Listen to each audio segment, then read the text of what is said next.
Hey guys, welcome back to another Your PTA video. I'm Asher. I'm Adriana. And I'm Erica, and today we're going to be looking at the hook lying position, a progression from our prone on elbows. All right, guys, so the first progression that we're going to show you in the hook lying position is going to incorporate some rotation. This hook lying position is really good for lots of things. We can do some joint approximation by pushing and going through the hips, also in the ankles throughout the exercises. Some things that you need to be aware of, some precautions that are in this position are unstable fractures for any joint approximated. Also, when rotation is contraindicated is also a thing to be aware of, and anything in the spine as well, especially for this first progression, which is going to incorporate some rotation. So what I'm going to have Erica do is we're going to do some prayer hands and bring them straight out in front of us. So what we're going to do is we're going to bring the legs to the right and the arms are going to go to the left.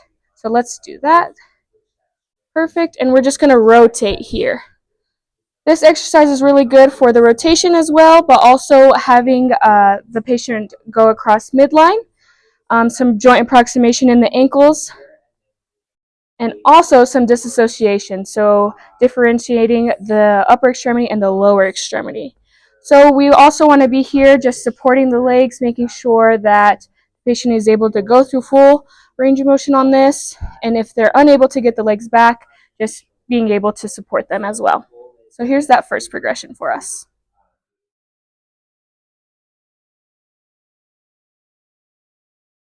All right, guys, so now we're going to go ahead and progress. We have Asher here. He's going to go ahead and try to get up into a bridge position. The issue is we have some glute weakness, so we're going to help him learn how to use his glutes. So I'm going to have you bring your feet up a little bit. Perfect, right here. I'm going to go ahead and support his feet with my knees. And Asher, I want you to go ahead and put your hands on your butt. So as we go ahead on the count of 3, I'm going to give you a little bit of assist here with my hands to help him lift his hips up. And he's going to tap his butt and try to turn on those glutes. Are you ready? Yep. 3, 2, 1. Good. And back down.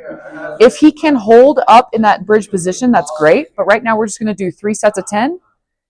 Each time tapping. Where do you feel this, Asher? Right here. Perfect. All right. Let's keep going. And I'm barely assisting him. I'm just giving him a light touch, tactile cue with my fingers. He's pushing through his heels. Great job. We'll do 2 more. Keeping that breathing consistent throughout the movement.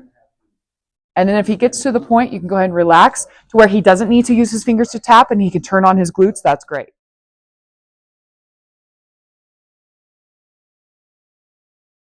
The next progression for us is going to be doing bridges as well. So I'm just going to have my knees on Adriana's toes, just so that way we're both secure in this position. She's not going to have a foot slide out, and just overall safety. And now, since Adriana has been able to do bridges independently for a while, I'm going to be applying resistance in any given direction, and she has to make sure she's using her knees to push out and resisting that pressure. So I'm going to have Adriana come up, and she's just going to push out with her knees on this one, and then she'll go back down. Perfect. And now she's going to come up and push in, hold my hands, relax, and then one more time of each, just so that way we use our gluteus maximus, glute medius, and also some of our adductors. And that would be our third progression for this hook lying position.